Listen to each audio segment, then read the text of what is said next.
Hello everyone, स्वागत है आप सभी का। और कम्युनिकेशन स्किल 2 के वीडियो सीरीज में आज हम लोग टेंस पे क्लास लेंगे। टेंस बेस्ड कुछ क्वेश्चन सॉल्व करेंगे। सबसे पहले आप देख लीजिए कि प्लेलिस्ट के अंदर कैसे जाना है। पहले आपको गोल्ड क्लासेस ऑफिशियल चैनल पे जाना है, ठीक है। और यहाँ पर आपको देखना है कि यहाँ पर आपको प्लेलिस्ट मिलेगा, ठीक है। गोल्ड क्लासेस चैनल पे जाने के बाद आपको प्लेलिस्ट पे जाना है। प्लेलिस्ट के अंदर आपको मिल जाएगा कम्युनिकेशन स्किल्स 2 का ये 25 वाला, ठीक है। तो नया जो प्लेलिस्ट है इसके अंदर आप जाएंगे और आपको सारे वीडियोस यहाँ से मिल जाएंगे। तो आपको यहाँ से सारी चीजों को देख लेना है। एक बार मैं इस पे आपको क्लिक करके दिखा देता हूँ इसके अंदर, ठीक है। आपको सारे वीडियोस यहाँ से मिल जाएंगे, राइट। तो आपको ऐसे करना है, ठीक है। और चलिए हम आते हैं बैक टू अपने टॉपिक पे। और सबसे पहले आज हम लोग टेंस पे कुछ वीडियो में आप लोग टेंस पे चर्चा करेंगे। टेंस बेस्ड कुछ क्वेश्चंस को सॉल्व करेंगे। तो मैं आप सभी को बता दूं कि एग्जाम के अंदर ना क्वेश्चंस ऐसे पूछे जाते हैं। एक क्वेश्चन 2024 का पूछा हुआ मैं आपके लिए सॉल्व करके दिखाता हूं, ठीक है। क्वेश्चंस कैसे रहता है देखिए। इफ ही खाली स्थान टू मी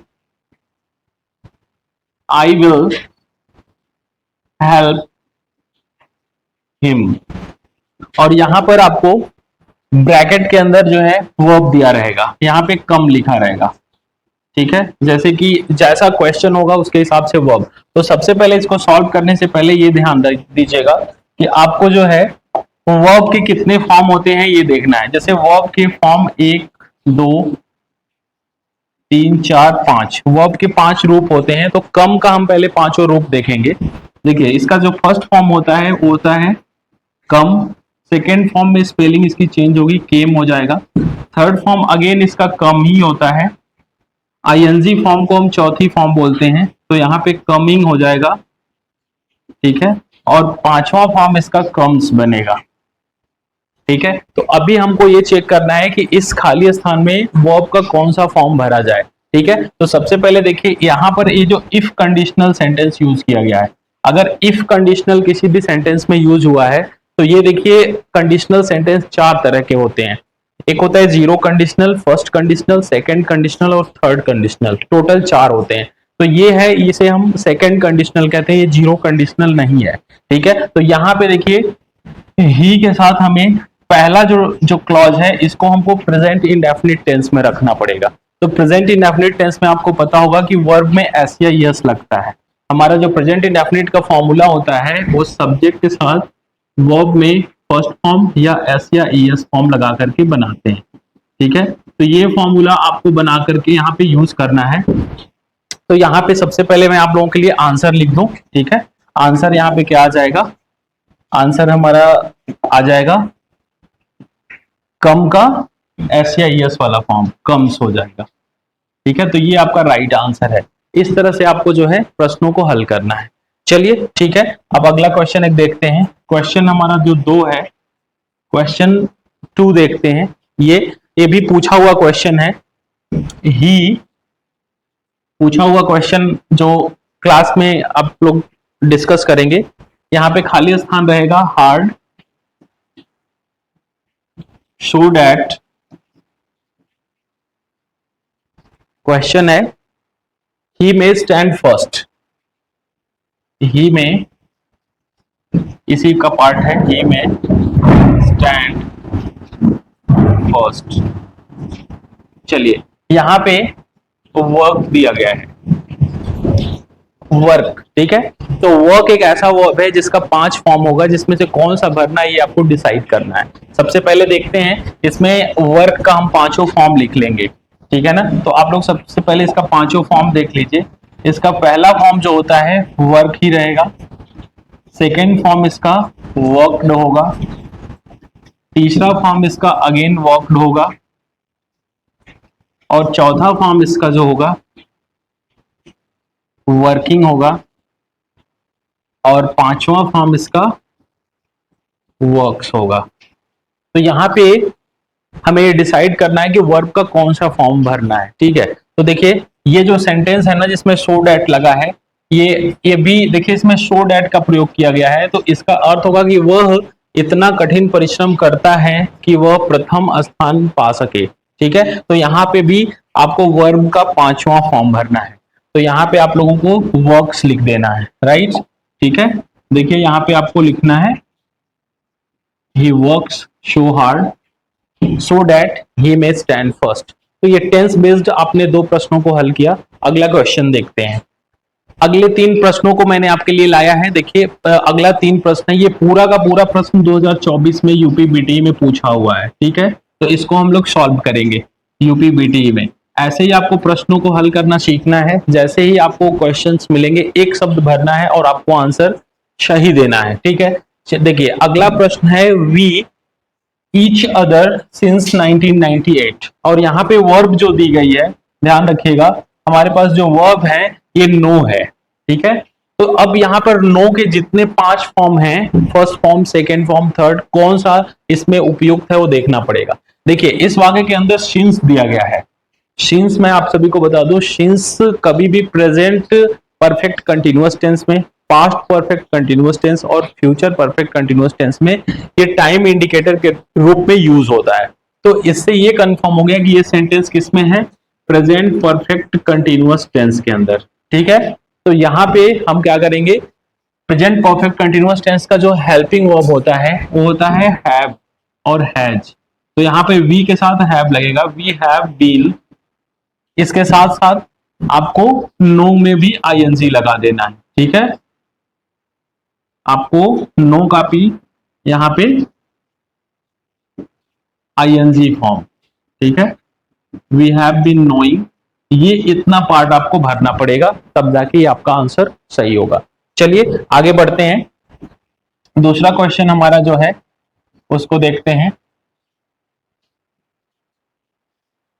माय फादर, यहाँ पे देखिए कंस्ट्रक्ट वर्ड की यूज किया गया है। ठीक है, तो यहाँ पे दिया है माय फादर, खाली स्थान है, यहाँ पे आपको वर्ब भरना है दिस हाउस इन 1990। मतलब मेरे पिताजी ने इस घर को कंस्ट्रक्ट मतलब कि बनवाया कब, 1990 में। तो ये भी पास्ट टेंस की घटना है, बीते कल की बात यहाँ पे करी जा रही है। तो आप समझ सकते हैं कि यहाँ पे पास्ट का टेंस यूज करेंगे और पास्ट का इंडेफिनिट यहाँ पे यूज करेंगे, तो कंस्ट्रक्ट का सेकेंड फॉर्म यहाँ पे यूज हो जाएगा। तो यहाँ पे हमें आंसर लिखना होगा constructed, my father constructed this house in 1990। चलिए अगले प्रश्न पे हम लोग विचार करते हैं। अगला प्रश्न काफी इजी है आपके लिए, इसमें देखते हैं।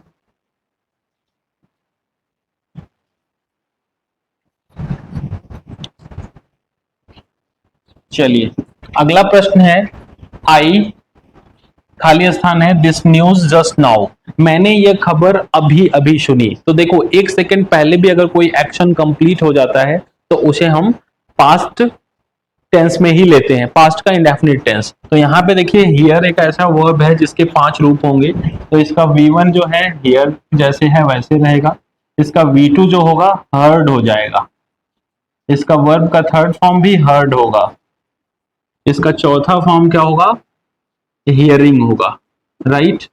और वर्ब का 5वां फॉर्म यहाँ पे हियर्स होगा। तो अगेन यहाँ पे हम देखेंगे कि हियर का जो फॉर्म है आपको आई के साथ सेकेंड फॉर्म यूज करना पड़ेगा। तो यहाँ पे क्या हो जाएगा, I heard this news just now. आपने अभी तक 5 प्रश्नों को हल किया है, अभी आगे के 5 प्रश्नों को भी हल करके देखते हैं। इस वीडियो को आप लोग पूरा देखिए, अपने दोस्तों को जरूर शेयर करिए ताकि आपको कम्युनिकेशन स्किल्स 2 के सभी टॉपिक समझ में आ सके और आप अच्छे मार्क्स से इसे पास कर पाएं। चलिए नेक्स्ट 2 क्वेश्चंस भी देखते हैं। यहाँ पे है द ट्रेन, खाली स्थान, when we reached the station, यहाँ लीव वर्ड दिया गया है। ठीक है, तो लीव वर्ड के लिए देखिए हम एक वर्ड यूज करेंगे कि कौन सा यहाँ पर आपके लिए सुटेबल वर्ड यूज होने वाला है, उसको हम देखते हैं। चलिए तो यहाँ पे लीव है तो इसके 5 फॉर्म होंगे। ठीक है, तो इसका कौन सा फॉर्म यहाँ पे यूज होना है ये देखना है।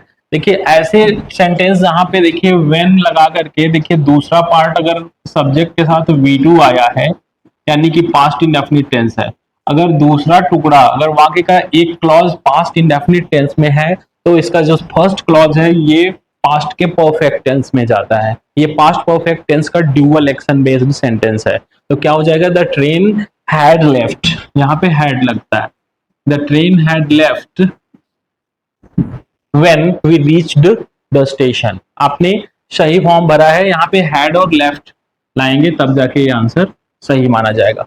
अगला क्वेश्चन देखते हैं, इफ यू खाली स्थान है हार्ड यू विल पास, यहाँ पे वर्क जो है ना वर्ब है, तो इसके 5 जो रूप हैं, first form, second form, third, कौन सा यूज करना है ये देखिए आप। तो देखिए इसमें अभी अभी मैंने एक क्वेश्चन और सॉल्व कराया था इफ क्लॉज वाला, ये कंडीशनल सेंटेंस है। तो कंडीशनल सेंटेंस में अगर दूसरा टुकड़ा फ्यूचर टेंस में है ना, फ्यूचर इंडेफिनिट टेंस में, तो ये जाता है प्रेजेंट के इंडेफिनिट ेंस में।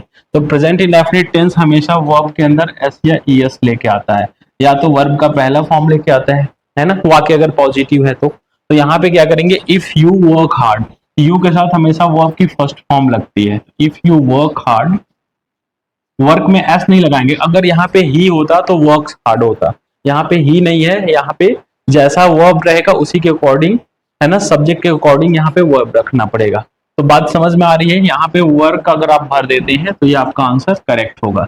चलिए नेक्स्ट 3 क्वेश्चंस और देखते हैं। इस वीडियो में आपने 10 प्रश्नों को सॉल्व किया है और 10 प्रश्न इंपॉर्टेंट क्वेश्चंस हैं जो परीक्षा में पूछे गए हैं, ऐसे ही क्वेश्चंस इस बार भी पूछे जाएंगे। चलिए 8वां प्रश्न देखते हैं, दिया है प्रश्न, the teacher told the students the sun खाली स्थान इन द ईस्ट। यहाँ पे क्या है, राइज वर्ड दिया गया है। राइज में देखिए ये चेक करना होगा कि ये किस टेंस के अंदर इसे भरना होगा। जब भी मैं आपको बता दूं वाक्य के अंदर यूनिवर्सल फैक्ट की बात करी जाती है, यूनिवर्सल फैक्ट मतलब कि सार्वभौमिक तथ्यों की बात करी जाती है ना, तो वहां पर हमें क्या होता है, प्रेजेंट इंडेफिनिट टेंस हमेशा यूज करना होता है, चाहे वाक्य पास्ट में हो चाहे प्रेजेंट में हो। अक्सर गलतियां स्टूडेंट्स ये करेंगे कि देखिए यहाँ पे टोल्ड दिया गया है, अगर वाक्य का आधा हिस्सा पास्ट टेंस में है तो सोचते हैं इसको भी पास्ट में कर दें, नहीं, यहाँ पे यूनिवर्सल फैक्ट की बात करी गई है। टीचर ने छात्रों से कहा कि सूर्य पूरब में उगता है। आप एक बार उगता था कह के बोलेंगे तो वाक्य का मतलब अर्थ नहीं आएगा, अभी भी उगता है और उगता रहेगा, तो ये जो है आपका सही आंसर होगा। सूरज जो है पूरब में उगता है, तो यहाँ पे राइज में क्या करना होगा, सन सिंगुलर नंबर में है तो राइज में एस लगाना होगा, राइजेस। तो आंसर आपका सही होगा, the sun rises in the east. आपको वाक्य में कहीं भी एक जगह पे वर्ब जो है खाली रहेगा, वहां पे आपको वर्ब का कौन सा उपयुक्त फॉर्म आएगा यही भरना सीखना है। आपका ये टेंस का देखिए लास्ट वीडियो है, अगली क्लास में हम लोग अगले टॉपिक पे काम करेंगे। आप लोगों ने फ्रेमिंग क्वेश्चन सीख लिया है, टेंस का ये अंतिम वीडियो है। अभी अगले क्लासेस में हम लोग हर एक टॉपिक पे डिस्कस करेंगे। आप चैनल पे हर एक टॉपिक को ऑलरेडी पिछले साल पढ़ाया जा चुका है, अगर आपको जल्दी से देखना है तो सारी चीजें, मेमो राइटिंग, सर्कुलर राइटिंग, सारी चीजें पढ़ा दी गई, उसे जाकर के देखेंगे और वेट करिए, इस प्लेलिस्ट के अंदर सारे वीडियोस आपको एग्जाम के पहले दे दिए जाएंगे। चलिए अगला क्वेश्चन देखते हैं। चलिए अगले 2 प्रश्नों को हल करेंगे। यहाँ पर देखिएगा ब्रैकेट में यहाँ पर बी रख दिया गया है, तो यहाँ पे स्टूडेंट्स ज्यादातर कंफ्यूज हो जाते हैं कि अगर यहाँ पर बी रख दिया गया है तो हम क्या भरें। तो सबसे पहले मैं आपको बता दूं कि अगर इन्वर्टेड कॉमा में यहाँ ब्रैकेट में अगर बी रख दिया गया है तो बी का मतलब होता है देखिए 5 रूप, जैसे कि इज, एम, आर, वॉज और वर, इन्हीं में से कोई आ जाएगा। शैल बी, विल भी हो सकता है टू सम एक्सटेंट, वो सही माना जाता है, लेकिन इन्हीं 5 में से आपको कोई एक भरना होगा।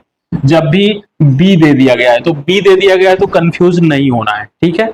यहाँ पर नो एक्शन टाइप का सेंटेंस में कोई वर्क नहीं हो रहा है, इसलिए वर्ब का बी फॉर्म यहाँ पे दे दिया गया है। चलिए देखते हैं। तो ईदर ऑफ यू, ईदर का मतलब होता है कि कोई एक, आप में से कोई एक, ईदर ऑफ यू, खाली स्थान है गिल्टी, दोषी है। तो अब देखिए ईदर ऑफ यू के साथ अक्सर लोग यू के अकॉर्डिंग यहाँ पर आर को ला करके रख देंगे ना, तो आंसर आपका गलत हो जाएगा।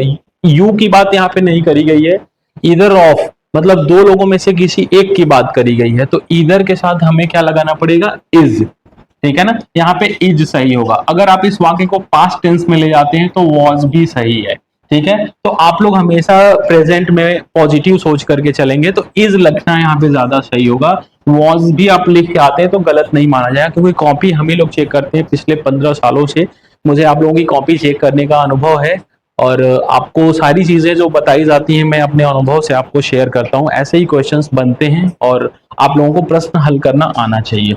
चलिए देखते हैं और भी चीजें आप लोगों को कैसे सॉल्व करनी है अगले प्रश्न में, ठीक है। तो अगला प्रश्न हमारा है everybody for a walk daily. यहाँ पे देखिए हर कोई, यहाँ गो, हर कोई जाता है टहलने के लिए प्रतिदिन। देखिए यहाँ पे प्रेजेंट इंडेफिनिट टेंस का इंडिकेशन है। डेली वर्ड हमेशा प्रेजेंट इंडेफिनिट टेंस के अंदर ही यूज होता है, मतलब जहां पे रिपीटेड एक्शंस की बात करी जाती है। तो यहाँ पे गो का हम पांचों रूप लेंगे। तो गो का फर्स्ट फॉर्म, फिर गो का सेकेंड फॉर्म गो ना होकर के इसका वेंट हो जाता है, ठीक है। थर्ड फॉर्म जो है गॉन हो जाता है, इसका चौथा फॉर्म गोइंग, और लास्ट फॉर्म पांचवा जिसे SAIS फॉर्म। सब लोग फर्स्ट सेकेंड थर्ड फॉर्म की बात करते हैं, लेकिन आपको चौथे और पांचवे को भी जानना है इस प्रश्न को हल करने के लिए। तो देखिए एवरीबडी खाली स्थान गोज, यहाँ पे गो होगा क्योंकि ये सिंगुलर होता है, मतलब एवरीबडी हमेशा सिंगुलर माना जाता है। तो everybody goes for a morning walk, goes for a walk daily, everybody goes for a walk daily. तो उम्मीद करते हैं आज के इस वीडियो में आप लोगों ने अच्छे से समझ लिया है कॉन्सेप्ट को, और आपको मैंने बता दिया है कि आपको कैसे चैनल पे जाना है। एक बार फिर से आप देख लीजिए आपको कैसे जाना है। सबसे पहले, ठीक है, सबसे पहले आपको सर्च करना है, सर्च बॉक्स में जाना है, यहाँ पे लिखना है गोल्ड क्लासेस, ठीक है। You will find a channel, यहाँ पे गोल्ड क्लासेस आपको सर्च मारना है, ठीक है। और यहाँ पर आते हुए आपको चैनल का एक लोगो मिल जाएगा, ठीक है। आप यहाँ पे क्लिक करेंगे, ठीक है। इस चैनल के ऊपर आप लोग देखेंगे एक प्लेलिस्ट आएगा, ठीक है। प्लेलिस्ट पे आप लोग क्लिक करेंगे, ठीक है। और प्लेलिस्ट के अंदर आप आएंगे। आप अगर अंग्रेजी बोलना सीखने का पूरा 90 दिन का वीडियो ज्वाइन करना चाहते हैं तो आप complete English speaking course fluently बोलने के लिए आप यहाँ पे ज्वाइन कर सकते हैं। आपको पॉडकास्ट और इंटरव्यूज सुनने का है तो सुन के भी आप अंग्रेजी अपना इंप्रूव कर सकते हैं। कम्युनिकेशन स्किल्स 2 2025 का पूरा लेटेस्ट सिलेबस यहाँ पे दिया गया है। आप इसमें 5 वीडियो ऐड हो चुकी है, ये आपकी 6 वाली है, तो इसको आप देखेंगे। अगर आप कम्युनिकेशन स्किल्स 2 का ये जो पुराना वीडियो है ये भी देखते हैं जिसमें 101 वीडियो दिख रहा है, तो भी आप, ये सिलेबस अभी चेंज नहीं हुआ है, आप ही के सिलेबस का है। तो उम्मीद करते हैं आप इन सारी चीजों को अच्छे से समझ लेंगे, और आपको इस चैनल से जो मिल रहा जो गाइडेंस है वो ऑथेंटिक है, प्योर है, आपको कोई दिक्कत नहीं आने वाली है। मिलते हैं अगले वीडियो में नए कॉन्सेप्ट के साथ, तब तक के लिए आप सभी को अलविदा।